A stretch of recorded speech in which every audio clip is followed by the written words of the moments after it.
दोस्तों जरा सोचिए, एक ऐसा इंसान जिसने सिर्फ 39 साल की जिंदगी में पूरी दुनिया को हिला दिया, जिसकी आवाज शिकागो के पार्लियामेंट ऑफ रिलीजन्स में गूंजी तो पूरा पश्चिम भारत को एक नए नजरिए से देखने लगा। ये कहानी है स्वामी विवेकानंद की, उस नौजवान की जिसने हमारे सोते हुए आत्मविश्वास को जगाया और दिखाया कि असली शक्ति बाहर नहीं, हमारे अंदर छुपी है। आज हम बात कर रहे हैं किताब विवेकानंदा बायोग्राफी की, जिसमें स्वामी विवेकानंद के जीवन के हर पड़ाव, उनके संघर्ष, उनके आध्यात्मिक अनुभव और उनकी अद्भुत यात्रा का जिक्र है। तो चलिए इस सफर की शुरुआत करते हैं और जानते हैं कि एक साधारण सा बालक नरेंद्र नाथ कैसे बन गया वो महापुरुष जिसे दुनिया आज भी स्वामी विवेकानंद के नाम से याद करती है। और सबसे दिलचस्प बात यह है कि उनकी कहानी आज भी हमें उतना ही प्रेरित करती है जितना 100 साल पहले करती थी। अध्याय 1।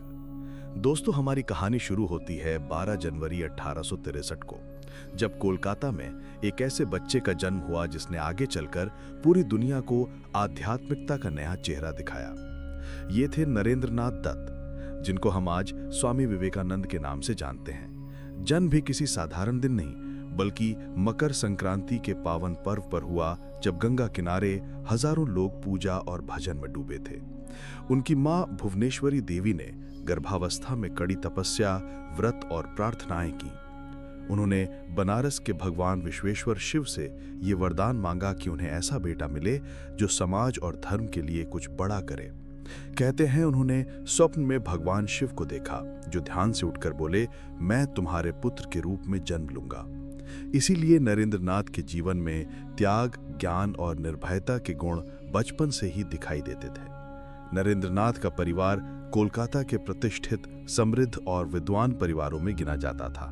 दादा दुर्गाचरण दत्त ने गृहस्थ जीवन छोड़ संन्यास ले लिया था। पिता विश्वनाथ दत्त वकील थे, आधुनिक विचारों वाले, अंग्रेजी, फारसी और इस्लामी संस्कृति से प्रभावित, लेकिन साथ ही बेहद उदार। मां पारंपरिक, धार्मिक और अपने बच्चों को महाभारत, रामायण की कहानियां सुनाने वाली। ये दोनों ध्रुव तारे नरेंद्र के व्यक्तित्व के दो पहलू बने। एक तरफ आधुनिक तर्क और खुला दिमाग, दूसरी ओर गहरी आध्यात्मिकता और करुणा। बचपन में नरेंद्र नाथ बेहद चंचल और जिज्ञासु थे। दो आया उन्हें संभालती, और जब वो शरारत करते तो उनकी मां उनके सिर पर ठंडा पानी डालते हुए शिव का नाम जपती और तुरंत उनका मन शांत हो जाता। उन्हें जानवरों और पक्षियों से खास लगाव था। घर में गाय, बकरी, बंदर, मोर, यहाँ तक कि कबूतर और गिनी पिग तक उनके दोस्त थे। यही करुणा आगे चलकर मनुष्य सेवा ही ईश्वर सेवा के रूप में प्रकट हुई। नरेंद्र बचपन से ही साधु संतों की ओर खींचते थे। एक बार एक भिक्षुक सन्यासी को उन्होंने अपना एकमात्र वस्त्र दे दिया। बाद में उन्हें कमरे में बंद किया जाने लगा ताकि वो हर आते जाते सन्यासी को कुछ न दे डालें। मां ने उन्हें घर पर ही बंगाली अक्षर और अंग्रेजी सिखाई, साथ ही रामायण, महाभारत की कहानियां भी। उनका बचपन खेलकूद में ही नहीं, बल्कि गहरी आध्यात्मिक झलकियों में भी बीता। रात को सोने से पहले अक्सर उन्हें भ्रिकुटी के बीच एक चमकता गोला दिखाई देता, जो फैलते फैलते पूरे शरीर को प्रकाश से भर देता। उन्होंने सोचा ये तो सभी को होता होगा, लेकिन बाद में श्री रामकृष्ण ने बताया कि ये उच्च जन्म और ध्यान की आदत का संकेत है। नरेंद्र नाथ के खेल भी अलग थे। वो किंग एंड कोर्ट खेलते, हमेशा राजा बनते और दोस्तों को मंत्री, सैनिक बनाते। उनमें बचपन से ही नेतृत्व के गुण थे। साथ ही उनमें जात पात की घृणा नहीं थी। पिता के ऑफिस में हर जाति के लिए अलग हुक्का रखा था, लेकिन नरेंद्र ने सब में पीकर दिखाया कि इसमें कोई फर्क नहीं। उनकी मां ने उन्हें एक बात बार बार सिखाई कि सच का साथ कभी मत छोड़ना, चाहे तकलीफ उठानी पड़े। यही गुण आगे चलकर उन्हें बेखौफ सत्य बोलने वाला सन्यासी बन गया। स्कूल के दिनों में भी नरेंद्र नाथ बेहद साहसी और तर्कशील रहे।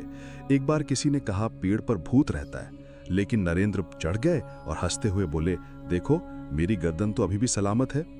यही निर्भीकता बाद में उनके भाषणों में भी झलकी। डरो मत, सच को खुद अनुभव करो। इस पहले अध्याय में हम देखते हैं कि कैसे एक छोटे जिज्ञासु, शरारती लेकिन साहसी बच्चे के भीतर महान सन्यासी बनने के बीज पहले से ही मौजूद थे। लेकिन सवाल यह है कि ऐसे चंचल, निर्भीक बच्चे के अंदर आध्यात्मिकता की आग कैसे और गहरी जगी। कॉलेज, संगीत और ब्रह्म समाज के दौर ने उनके सोच को कैसे बदला, आइए अगले अध्याय में जानते हैं। अध्याय 2। दोस्तों, पहले अध्याय में आपने देखा कि कैसे नरेंद्र नाथ बचपन से ही अलग थे, चंचल, निर्भीक, लेकिन भीतर कहीं गहरी आध्यात्मिकता। अब चलते हैं उनकी शिक्षा और युवावस्था की ओर, जहां उनका दिमाग, दिल और आत्मा तीनों नए आयामों से गुजरे। नरेंद्र नाथ ने 7 साल की उम्र में स्कूल ज्वाइन किया। वहां उनकी प्रतिभा जल्दी ही सामने आ गई। टीचर और दोस्तों को जल्दी याद हो गया कि ये बच्चा बाकी बच्चों जैसा नहीं है। उसका दिमाग बेहद तेज, स्मरण शक्ति असाधारण। अंग्रेजी पहले उन्हें पसंद नहीं थी, लेकिन बाद में उन्होंने उसे पकड़ लिया और गहराई से पढ़ा।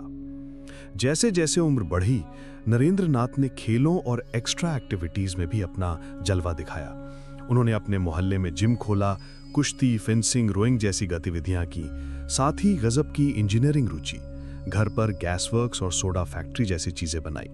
लेकिन साथ ही संगीत के भी दीवाने, गायन, वाद्य यंत्र और उर्दू, पर्शियन गीत सीखना। यही बहुआयामी व्यक्तित्व आगे चलकर शिकागो में उनके ओजस्वी भाषणों की नींव बना। फिर आया कॉलेज का दौर, पहले प्रेसिडेंसी कॉलेज और फिर स्कॉटिश चर्च कॉलेज में दाखला। वही उनके प्रोफेसर हेस्टी ने पहली बार उन्हें श्री राम कृष्ण का नाम सुनाया। उस वक्त नरेंद्र नाथ वेस्टर्न फिलॉसफी, साइंस और लिटरेचर में डूबे हुए थे। 3 दिन में ग्रीन की history of the English people खत्म कर देना, ये उनकी प्रतिभा का पैमाना था। लेकिन पढ़ाई के साथ साथ उनके मन में एक गहरा सवाल बार बार उठने लगा कि क्या ईश्वर है? अगर है तो कहाँ है? क्या कोई सच में उसे देख सकता है? ब्रह्म समाज और यूरोपीय विचारों के असर ने उन्हें मूर्ति पूजा और अंधविश्वास से दूर रखा। लेकिन उनकी आत्मा सिर्फ तर्क से संतुष्ट नहीं थी। वे चाहते थे सीधा अनुभव। इसी खोज ने उन्हें ब्रह्म समाज की ओर खींचा। वहां का वातावरण आधुनिक था, मूर्ति पूजा नहीं, एक निराकार ईश्वर की उपासना, महिलाओं की स्थिति सुधारने की बातें। लेकिन कुछ समय बाद नरेंद्र नाथ को वहां भी खालीपन महसूस होने लगा।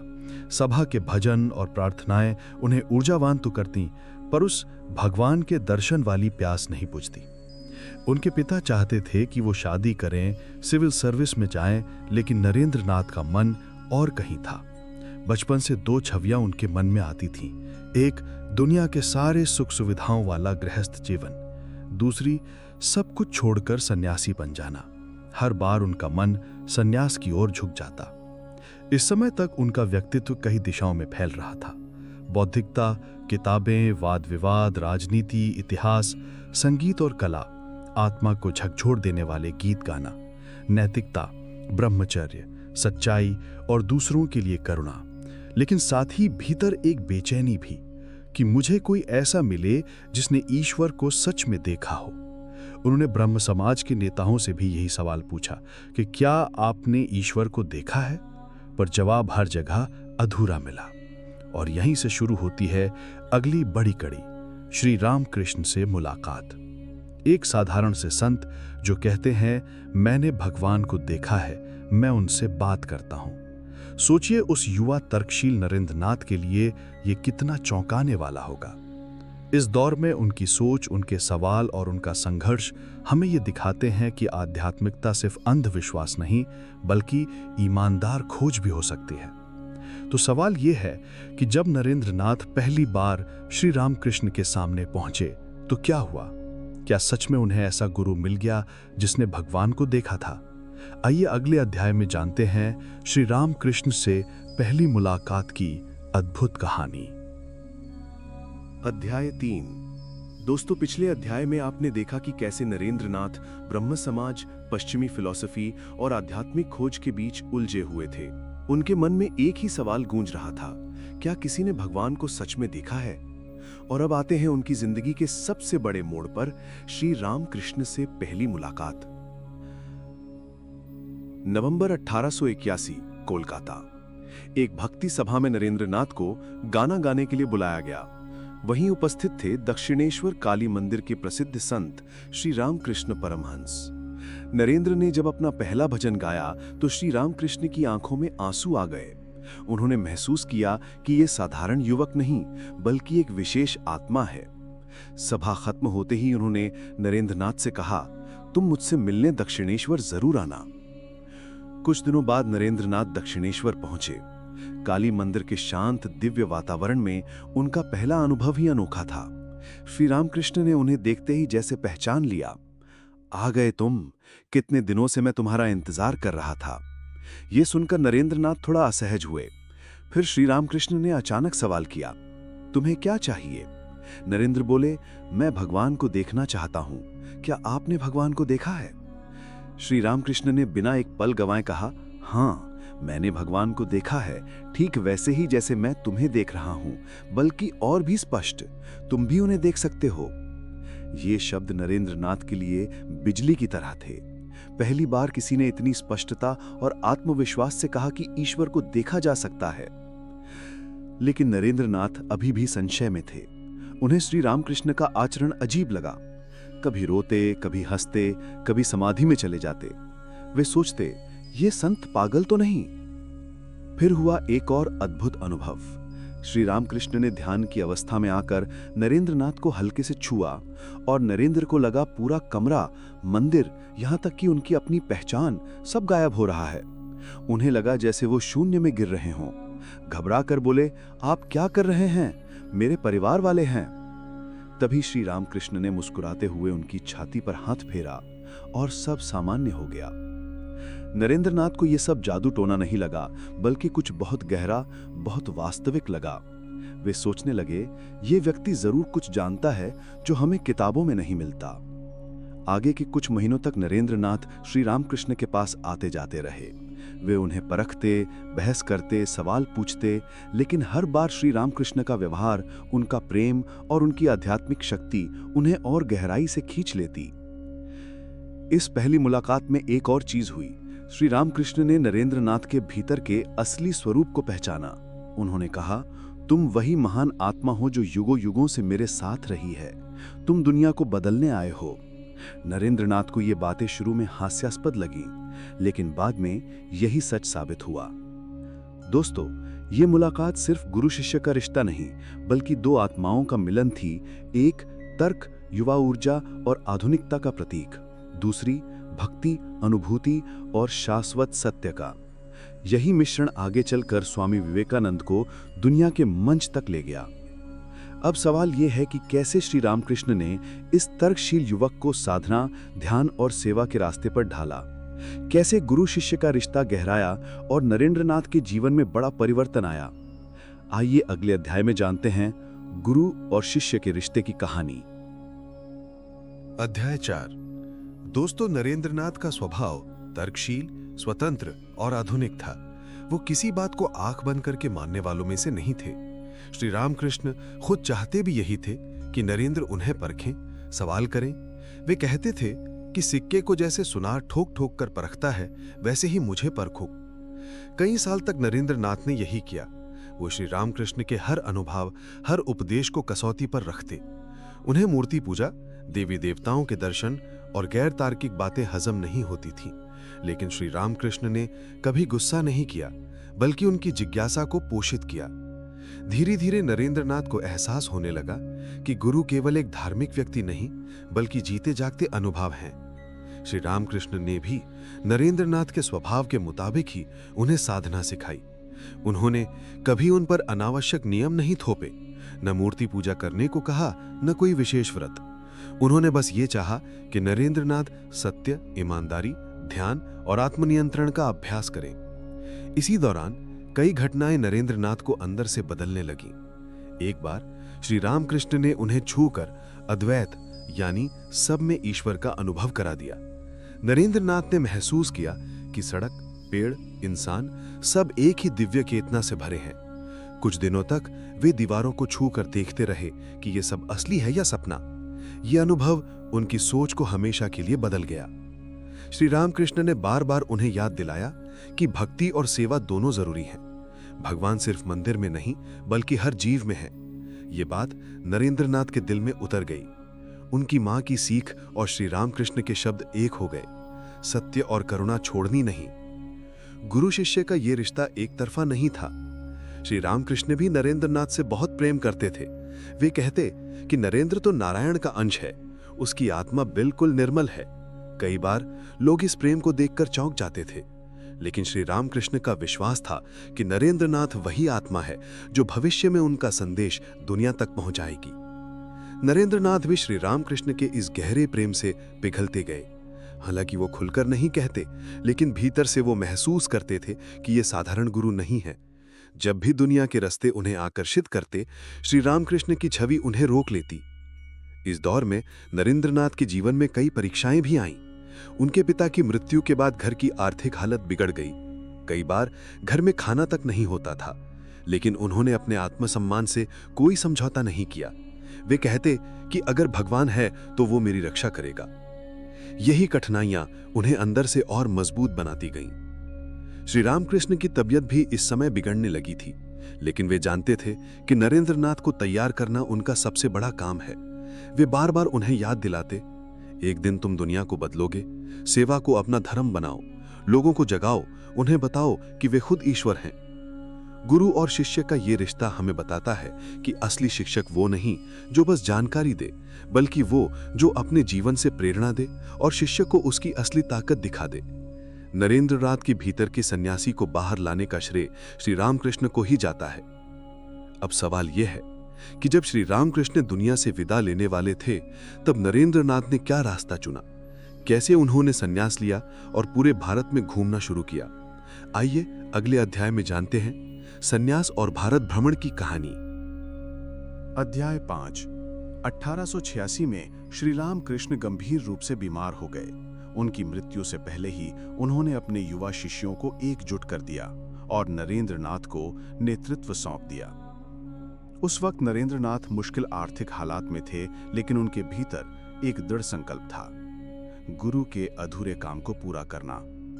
श्री रामकृष्ण के शरीर छोड़ने के बाद नरेंद्रनाथ ने और उनके साथी शिष्यों ने 12 नगर मठ की स्थापना की। यहीं से शुरू हुआ वो जीवन जिसे हम स्वामी विवेकानंद के नाम से जानते हैं। नारंगी वस्त्र, भिक्षा, ध्यान, सेवा और आत्म अनुशासन, यही उनकी दिनचर्या बन गई। लेकिन स्वामी विवेकानंद का मन सिर्फ मठ में सीमित नहीं रहना चाहता था। उन्हें भारत को समझना था, उसकी जनता, उसकी पीड़ा, उसकी ताकत। इसलिए उन्होंने तय किया कि पूरे देश का भ्रमण करेंगे। ये यात्रा आसान नहीं थी। कभी ट्रेन, कभी पैदल, कभी बैलगाड़ी, कभी राजा महाराजा के महल में ठहरना, तो कभी गांव के मंदिर या स्टेशन के प्लेटफॉर्म पर रात गुजारना। ये था भारत 19वीं सदी का। गरीबी, भूखमरी, जात पात का भेद और साथ ही अद्भुत सांस्कृतिक संपन्नता। स्वामी विवेकानंद ने कश्मीर से कन्याकुमारी तक घूम घूम कर देखा कि आम आदमी किस हाल में है। उन्होंने महसूस किया कि धर्म सिर्फ मंदिर में पूजा नहीं, बल्कि भूखे को रोटी और अशिक्षित को शिक्षा देने में है। कन्याकुमारी के समुद्र किनारे ध्यान करते हुए उन्होंने संकल्प लिया कि मेरा जीवन गरीबों और युवाओं को उठाने के लिए होगा।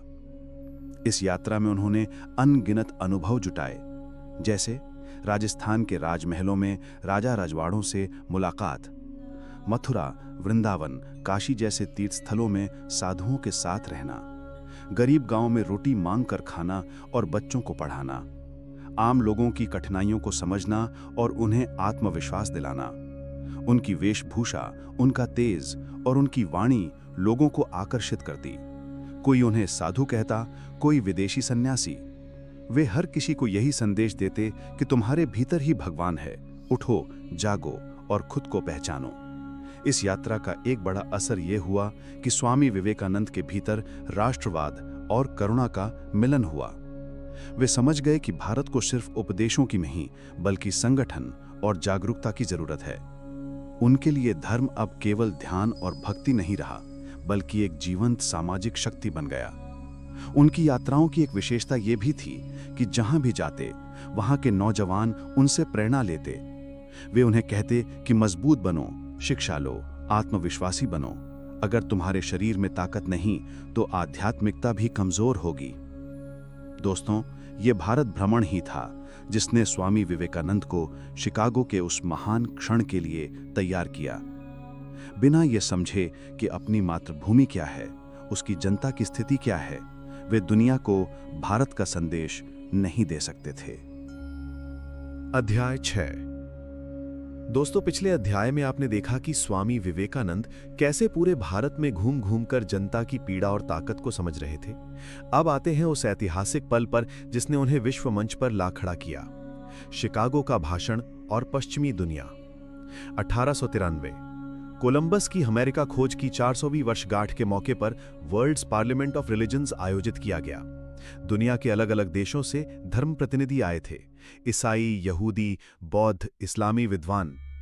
भारत से कौन जाएगा, इस पर बहुत सोच विचार हुआ। अंत में स्वामी विवेकानंद को चुना गया। पर अमेरिका की यात्रा उनके लिए आसान नहीं थी। पैसे जुटाना, वीजा और टिकट की व्यवस्था सब कठिन। दक्षिण भारत के कुछ राजाओं ने मदद की और आखिरकार मई 1893 में वे समुद्र के रास्ते बॉम्बे से रवाना हुए। ये सिर्फ एक यात्रा नहीं थी, बल्कि सदियों पुरानी भारतीय आत्मा की यात्रा थी। अमेरिका पहुंचने पर उन्हें और भी चुनौतियों का सामना करना पड़ा। उनके पास औपचारिक निमंत्रण पत्र नहीं था, ना ही ज्यादा पैसे। कई दिन तक वे बिना किसी बड़े होटल के साधारण जगहों पर रुके, लेकिन उनका तेज, उनका आत्मविश्वास और उनकी वाणी ने हर जगह लोगों को प्रभावित किया। 11 सितंबर 1893 को शिकागो के आर्ट इंस्टीट्यूट के विशाल हॉल में विश्व धर्म संसद का उद्घाटन हुआ। अलग अलग धर्मों के प्रतिनिधि लंबे लंबे भाषण दे रहे थे। स्वामी विवेकानंद अपनी बारी के इंतजार में चुप बैठे थे। जब उनका नाम पुकारा गया, वे गेरुए वस्त्र और पगड़ी में मंच पर पहुंचे। कुछ क्षण चुप रहे, फिर बोले, sisters and brothers of America. ये सुनते ही हॉल तालियों से गूंज उठा। ये सिर्फ शब्द नहीं थे, ये भारतीय संस्कृति की आत्मा थी, सबको भाई बहन मानने वाली। आगे उन्होंने हिंदू धर्म की विशालता, सहिष्णुता और एकता पर बात की। उन्होंने बताया कि भारत ने हर धर्म को अपनाया, हर पथ को सम्मान दिया। उनका भाषण बौद्धिक नहीं, आत्मा से निकला हुआ था। उन्होंने कहा कि हम फक्र करते हैं कि हमने सभी धर्मों को शरण दी है। उन्होंने संकीर्णता और असहिष्णुता के खतरे पर भी चेतावनी दी। इस भाषण का असर सिर्फ उस दिन तक सीमित नहीं रहा। अगले ही दिन वो अमेरिका के अखबारों में छप गए। लोग उन्हें साइक्लोनिक हिंदू मंक कहने लगे। उनके कार्यक्रमों की मांग बढ़ गई। वे न्यूयॉर्क, बोस्टन, डेट्रॉइट जैसे शहरों में गए, व्याख्यान दिए, स्कूल और क्लब्स में आध्यात्मिकता और योग पर क्लासेस लीं। पश्चिमी दुनिया के लिए स्वामी विवेकानंद सिर्फ एक सन्यासी नहीं, बल्कि एक सेतु थे पूर्व और पश्चिम के बीच। उन्होंने योग, वेदांत और अद्वैत के विचारों को ऐसे प्रस्तुत किया कि वो तर्कशील दिमागों को भी स्वीकार्य लगे। उन्होंने बताया कि धर्म सिर्फ विश्वास नहीं, अनुभव है, सिर्फ पूजा नहीं, सेवा है। उनकी ओजस्वी वाणी, व्यक्तित्व और निष्काम भाव ने उन्हें हर वर्ग के लोगों से जोड़ दिया। प्रोफेसर, व्यापारी, युवा, महिलाएं और यहां तक कि वैज्ञानिक भी। वे कहते, आध्यात्मिकता का मतलब भागना नहीं, बल्कि जीवन को पूरी ताकत से जीना है। ये शिकागो का भाषण सिर्फ भारत के लिए गर्व नहीं था, बल्कि दुनिया के लिए एक संदेश था, एकता, सहिष्णुता और आत्मबोध। तो दोस्तों, अगर आपने अभी तक स्वामी विवेकानंद का शिकागो का असली भाषण नहीं सुना है, तो अभी ऊपर आई बटन में लिंक दिया है। वो भाषण सुनना अपने आप में एक अनुभव है। 1893 का वो पल जिसने पूरी दुनिया को हिला दिया था। जरूर क्लिक कीजिए और देखिए कि किस ओज और आत्मविश्वास के साथ उन्होंने कहा था, sisters and brothers of America. अध्याय 7। दोस्तों, पिछले अध्याय में हमने देखा कि कैसे शिकागो में स्वामी विवेकानंद की आवाज ने पूरी दुनिया को झकझोर दिया। अब आते हैं उनके जीवन के उस हिस्से पर जिसने भारत को एक नई दिशा दी। 1897 में स्वामी विवेकानंद भारत लौटे, जहां से उतरते ही उनका स्वागत एक राष्ट्र नायक की तरह हुआ। हजारों लोग उन्हें देखने आए, युवाओं में उत्साह की लहर दौड़ गई। लेकिन विवेकानंद के मन में यह सवाल था, इतना उत्साह अगर जनता की भलाई में लगे तो देश बदल सकता है। उन्होंने अपने साथी सन्यासियों को इकट्ठा किया और कोलकाता के बेलूर में रामकृष्ण मठ की नींव रखी। इसका उद्देश्य केवल ध्यान और पूजा नहीं, बल्कि सेवा और शिक्षा था। उन्होंने कहा, नर सेवा ही नारायण सेवा है, यानी ईश्वर की पूजा मंदिर में ही नहीं, बल्कि हर भूखे, हर पीड़ित, हर निराश इंसान में है। रामकृष्ण मठ और बाद में रामकृष्ण मिशन इस विचार का जीता जागता उदाहरण बन गया। यहाँ सन्यासी ध्यान भी करते थे और अस्पताल, स्कूल, पुस्तकालय और अनाथालय भी चलाते थे। विवेकानंद ने कहा, भारत का भविष्य तभी बदलेगा जब धर्म सिर्फ उपदेश नहीं, बल्कि कर्म बने। वे युवाओं को बुलाते, तुम्हें मठ में आने की जरूरत नहीं, तुम जहां हो वहां से सेवा करो, यही सच्चा योग है। उन्होंने पश्चिमी दुनिया में सीखी हुई संगठन और प्रबंधन की कला को भारत में लागू किया। मिशन की शाखाएं देश भर में फैलीं और आगे चलकर विदेशों में भी। विवेकानंद ने महिलाओं की शिक्षा और उनकी सामाजिक भागीदारी पर भी जोर दिया। वे कहते, राष्ट्र की आत्मा तभी जागेगी जब उसकी महिलाएं जागेंगी। उन्होंने धर्म, विज्ञान और समाज को जोड़ने की कोशिश की। बेलूर मठ में उन्होंने अपने शिष्यों को व्यावहारिक वेदांत सिखाया। ध्यान करो लेकिन सेवा मत छोड़ो। उन्होंने सन्यास को पलायन नहीं बल्कि समाज में उतरने और जिम्मेदारी उठाने का माध्यम बनाया। इस अध्याय का सबसे प्रेरक पहलू यही है कि स्वामी विवेकानंद ने दिखाया, आध्यात्मिकता और सेवा एक ही सिक्के के दो पहलू हैं। उन्होंने मठ को सिर्फ एक धार्मिक संस्था नहीं बल्कि समाज सुधार और आत्मबोध की प्रयोगशाला बना दिया।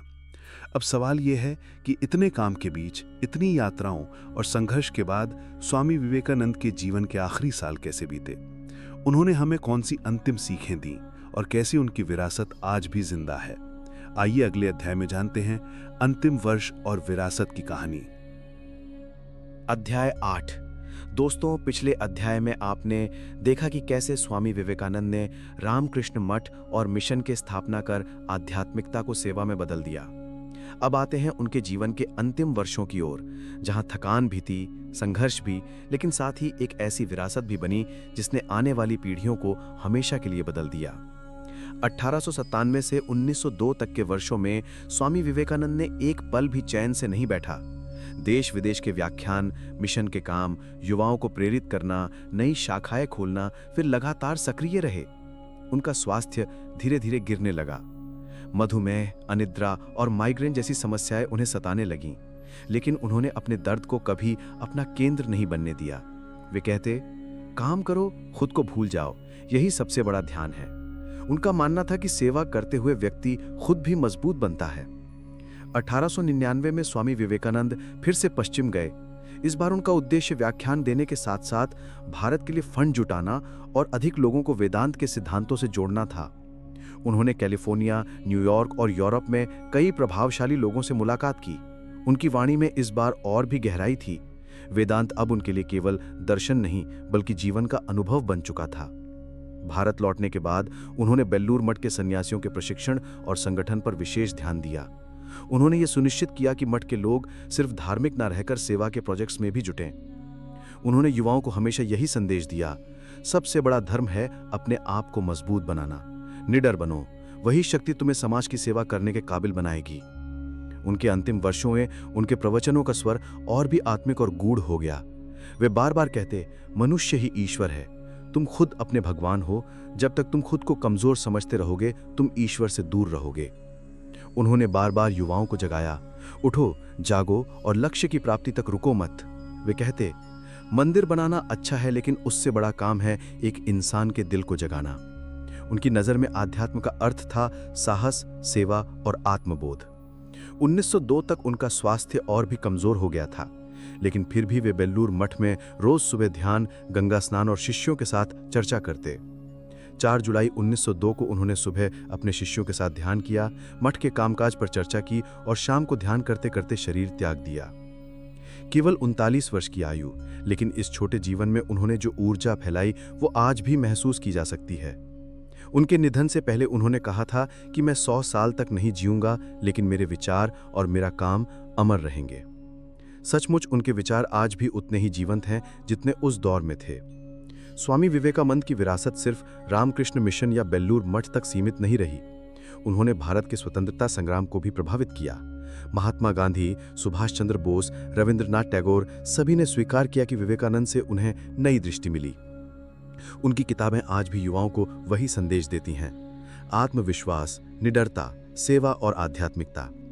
उन्होंने ये भी दिखाया कि धर्म और आधुनिकता एक दूसरे के विरोधी नहीं हैं। उन्होंने कहा कि हमारा वेदांत हमें बताता है कि हर आत्मा दिव्य है। यही आधुनिक विज्ञान भी कह रहा है, सब कुछ एक ही ऊर्जा है। इस तरह वे आध्यात्मिकता और विज्ञान के बीच पुल बन गए। उनकी सीख ये भी थी कि शिक्षा केवल डिग्री पाने के लिए नहीं बल्कि चरित्र निर्माण के लिए है। वे कहते, ऐसी शिक्षा दो जो इंसान को स्टैंड अप करे, खुद पर विश्वास करना सिखाए। आज भी जब युवा उनके उद्धरण पढ़ते हैं तो उनमें वही आग, वही ऊर्जा महसूस होती है। ये उनकी सबसे बड़ी विरासत है। स्वामी विवेकानंद का जीवन हमें बताता है कि सच्ची आध्यात्मिकता कर्म में है, सेवा में है और निडर होकर खुद को जानने में है। उन्होंने सिर्फ भारत को नहीं बल्कि पूरी दुनिया को यह संदेश दिया कि हम सब ईश्वर के अंश हैं और हमारे भीतर असीम शक्ति है। दोस्तों, स्वामी विवेकानंद की ये जीवनी सिर्फ अतीत की कहानी नहीं है, यह आज भी हमारे लिए रोड मैप है। कैसे हम अपने भीतर की ताकत को पहचानें, समाज की सेवा करें और निडर बने। अगर आपको ये वीडियो पसंद आया तो किताबों से सीखो को लाइक, शेयर और सब्सक्राइब जरूर करें। नीचे कमेंट में बताइए स्वामी विवेकानंद की कौन सी सीख आपके दिल को सबसे ज्यादा छू गई। मिलते हैं अगली किताब और नई प्रेरणादायक कहानी के साथ। धन्यवाद।